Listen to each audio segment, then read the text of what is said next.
अस्सलामुअलैकुम आदाब नाज़रीन, आप देख रहे हैं JKUNN और मैं हूं आपके साथ आपका मेज़बान शेख शब्बीर अहमद। इस वक्त हम खिताई जनाब के ब्लॉक कास्टिबर की पंचायत अंदर एक गोरमुल साहब से मुखातिब है। आप देख रहे हैं कि मेरे पीछे इस वक्त एक मकान की जो है वो रात देर गए 9 से 10 बजे के करीब तेज़ हवा और अंधाधुंध हवा के चलने की वजह से एक मकान की छत उड़ गई। ये पंचायत दंदल एक गोरमुल का इलाका है और आप इस वक्त देख रहे हैं कि जिस तरह से Jammu Kashmir natural disaster management authority की जानिब से लोगों को पहले ही बाउट करवा दिया गया था कि 3 से 4 दिन के अंदर जो है तेज़ हवा और बारिशें बर्फबारी होने का इम्कान है और लोगों को बताया गया था कि आप गैर ज़रूरी तौर पर घरों से बाहर ना निकले और ख़ास करके उन एरियाज़ में जहाँ पर लैंड स्लाइडिंग होने का खतरा हो या फिर बर्फानी तोदे गिरने का खतरा हो। और कल रात की शाम देर गए 9 से 10 बजे के करीब पंचायत दंदल एक गोरमुल के कलीब सिंह सनाफ चतर सिंह के मकान की छत जो थी वो उड़ गई और जिसकी वजह से इनके परिवार का रहना बहुत ही मुश्किल हो गया है। नाज़रीन, आपको बताते चले कि रात देर गए 9 से 10 बजे के करीब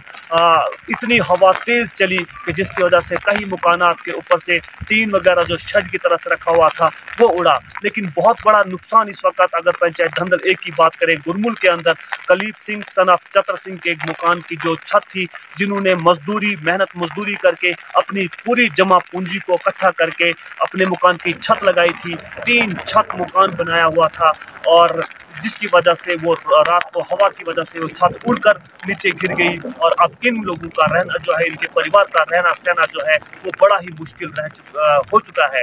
ये गरीब परिवार जो था अपनी मेहनत मजदूरी करने के सिलसिले में यहाँ से बाहर गए हुए थे, शाम को बारिशें और बर्फबारी होने की वजह से अपने घर में वापस आए थे, लेकिन इन्हें क्या पता था कि कुदरत ने इनके घर की छत ही उड़ा देनी है। रात को 9-10 बजे के करीब इनकी छत जो उड़ गई और फिर सुबह ही पूरे गांव के लोग इकट्ठे हुए और उन्होंने यहाँ पर देखा। साबका सरपंच, नायब सरपंच और मोअज़्ज़िज़ हजरात जो थे वो यहाँ पर आए, पूरे गांव के लोग आए। इन्होंने इनके घर के ऊपर जो टूटी फूटी लकड़ी पड़ी हुई थी उसको भी उठाया और इस सिलसिले में फॉरेस्ट के लोग भी यहाँ पर मौजूद थे। इन्होंने फॉरेस्ट से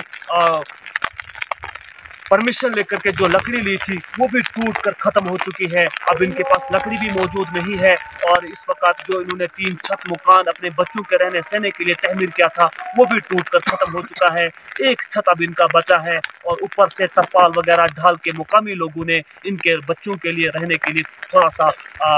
बचाव किया है। इस सिलसिले में मुकामी लोगों का डिस्ट्रिक्ट एडमिनिस्ट्रेशन डोडा से और खास करके डिप्टी कमिश्नर साहब डोडा से गुजारिश की है कि इनको रेड क्रॉस से कुछ न कुछ मदद व मावनत अता की जाए ताकि ये फिर से अपने घर का, अपने बच्चों के रहने सहने के लिए आशाना जो है वो तहमीर कर सकें। इस सिलसिले में तहसीलदार साहब कास्टिगर से भी गुजारिश की जाती है कि एक टीम को तश्कील दिया जाए ताकि वो इनके घर का फौरी तौर पर रिपोर्ट पेश करे और एक रिपोर्ट पेश की जाए ताकि इनके घर का जो है वो अखराजात जो इनका नुकसान हुआ है उसका पैमाना लगाकर, उसका अंदाज़ा लगाकर इन्हें उनकी भरपाई की जा सके। इस सिलसिले में हम आपको पूरी तरह से दिखाने की कोशिश करेंगे। ये इनके छत है, इस वक्त बर्फबारी हो रही है, ये छत इस मकान के ऊपर था और 3 छत मकान बना हुआ था और ये छत रात को हवा इतनी तेज आंधी आई कि ये छत उड़कर एक दूसरे मकान के ऊपर गिर चुका है, जिसकी वजह से इनको बहुत बड़ा नुकसान देखने को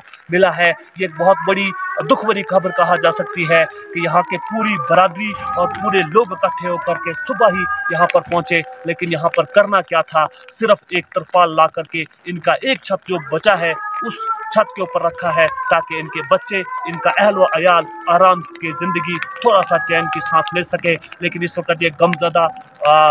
परिवार जो है, क्योंकि पूरा ज़िंदगी लग जाती है एक आशियाना बनाने में और कुदरत उसको उड़ा करके 1 मिनट में ही उसको तबाह व नस्त नाबूद कर सकती है, इससे कुछ नहीं कहा जा सकता। लेकिन वक्ती तौर की हुकूमत और एडमिनिस्ट्रेशन जो है उनसे मदद की अपील की जाती है कि जितनी हो सके इस परिवार की इस वक्त मदद की जाए ताकि ये फिर से अपने मकान को छत दे सके और अपने बच्चों के लिए आशियाना तहमीर कर सके। इस सिलसिले में हम लोगों के भी व्यूज़ आप लोगों तक पहुँचाने की कोशिश करेंगे, लेकिन तब तक के लिए अपने मेज़बान शेख शब्बीर को दीजिए इजाज़त। मिलेंगे एक और नई अपडेट के साथ, तब तक के लिए वस्सलाम।